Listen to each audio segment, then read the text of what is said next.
நம்ம கனிமொழி சகோதரி அவர்கள் அப்படியே அப்பனுக்கு பிள்ளை தப்பாம பிறந்திருக்குது.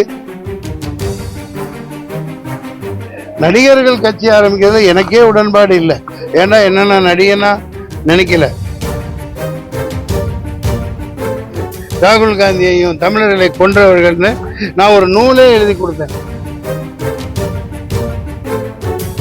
இதை சொன்னா என்ன தப்பு? உண்மையதானே சொல்றேன்.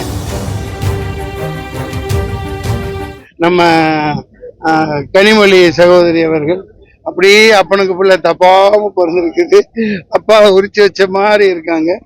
அவங்க எனக்கு அதை பேசலான் இருந்தேன். இப்ப நீங்க கேள்வி கேட்டுட்டீங்க. அப்படியே கலைஞர் மாதிரியே உரிச்ச வடிவமா இருக்காங்க அவங்க. அது குழந்தைகளை சின்ன பொண்ணுல தொலைஞ்சு போயிருந்தா கூட நேராக கொண்டாந்து எப்பா அது கலைஞர் பொண்ணுப்பான்னு கொண்டு போய் வீட்டுல விட்டுருப்பாங்க. அவங்க மதுக்கடையெல்லாம் உடைப்பேன், நீட்டை ஒரே கையெழுத்துல தீர்ப்பேனாங்க. அதை கொஞ்சம் இப்ப செய்யறதுக்கு வலியுறுத்துவோம், நாங்க கேட்போம். அப்புறம் என்ன நீங்க கேட்டீங்க சார்? இப்ப நடிகர்லாம் கட்சி ஆரம்பிச்சு வந்துட்டு இருக்காங்க. எப்பா நான் நடிகன் இல்லப்பா, சொல்லுப்பா. நான் கூலிக்காரன்பா. நான் தான் சொல்லிட்டு வரல, நடிகருக்கு முன்னாடியே போராட்டத்தில் இருக்கேன், மக்கள் பிரச்சனை எல்லாத்திலையும் நிக்கிறேன். நடிகர்கள் கட்சி ஆரம்பிக்கிறது எனக்கே உடன்பாடு இல்லை. ஏன்னா என்னன்னா நடிகனா நினைக்கல. அதுக்காக விஜய் ஆரம்பிக்க வேணாம்லாம் சொல்லல. மலையாளத்தில் இருக்கிறது ஒரு நோக்கு, இங்க நடக்கிறது ஒரு நோக்கு. இப்ப 70 வருஷமா 80 வருஷமா பிரச்சனைகள் அப்படியே தானே இருக்கு. இந்த நொடி வரைக்கும் பாருங்க, கிட்னியை வித்து சாப்பிட்டுட்டு இருக்காங்க, கடன் அடைக்கிறாங்க. புளியா மரத்தடியில மிகப்பெரிய போராளி, அதாவது வஞ்சிக்கப்பட்டவங்க, கொடுமைக்கு உள்ளானவங்க, குடும்பத்தவே அழைச்சவங்க, ஊரவே நாசமாக்கின குடும்பம் இன்னைக்கும் புளியா மரத்தடியில அந்த அம்மா பார்வதி அம்மா படுத்து கிடக்கு. காப்பாற்ற மாட்டீங்களா? நீங்கெல்லாம் குரல் கொடுக்க மாட்டீங்களா? நாங்க தான் பேசணுமா? ஸோ இதற்கு ஒரு இயக்கம் ஆரம்பிக்க வேண்டிய தேவை இருக்குல்ல. நாங்க ஜனநாயகத்துல நாங்க ரெப்ரசன்டேட்டிவா டெல்லிக்கு போய் டெல்லிய தமிழர்கள் மூலம் ஆள வைப்போம். அது பெரியார் கொள்கைகளை சத்தியமா நிச்சயமாக அண்ணாயிசம்னு கண்டுபிடிச்சது ஒரே எம்ஜிஆர் பாராட்டுறேன். சரி, அவர் சொன்ன ஒரு அண்ணாயிசத்தை கண்டுபிடிச்சு அவரோட ஆற்றலை சரியா ஒரே வார்த்தையில சொன்ன ஒரு எம்ஜிஆர். ஒண்ணும் இல்ல, இவங்க கொண்டு சென்றிருந்தா இப்ப நிறைய புரட்சியாளர்களை உருவாக்கி இருக்கலாம், அங்க மக்கள் எல்லாம் சீர்திருத்திருக்கலாம். அதான் நான் அந்த ஆதங்கத்தை நான் சொல்றேன். இந்த கட்சியோட கூட்டணி போட்டு அதான் இனிமேல் தான் எல்லா கட்சியும் பிரிச்சு அப்ப கூட்டணி போறது. அப்ப இந்த இடத்துல நான் நல்லது ஒரு பிளாஷ்பேக் போனேன். விடுதலை சிறுத்தைகள்ல நான் இருந்தேன்.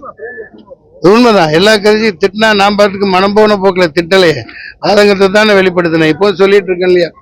விடுதலை சிறுத்தைகள்ல சகோதரர் கேட்கிறாரு எந்த இதையா நியூஸ் 18. விடுதலை சிறுத்தைகள்ல நான் 4 வருஷம் இருந்தேன், ரொம்ப அர்ப்பணிப்போட. மயிலாடுதுறை பக்கம் அந்த 2009 தொடர்ந்து மிகப்பெரிய போராட்டமா, அதாவது காங்கிரஸ் கிளின்னு கிழிச்சு, அப்போ மிகப்பெரிய அளவுல காங்கிரஸ் மேல கோபம். நடந்தே போனேன் 10 கிலோமீட்டருக்கு மேல அந்த போராளிகள் கூட விடுதலை சிறுத்தையில உறுப்பினரா மயிலாடுதுறையில எங்கிருந்து எங்கேயோ 10 கிலோமீட்டர் நடைபயணம். அது கோஷம் போட்டுக்கிட்டே போனோம். காங்கிரஸ் ராகுல் காந்தியையும் தமிழர்களை கொன்றவர்கள்னு நான் ஒரு நூலே எழுதி கொடுத்தேன்.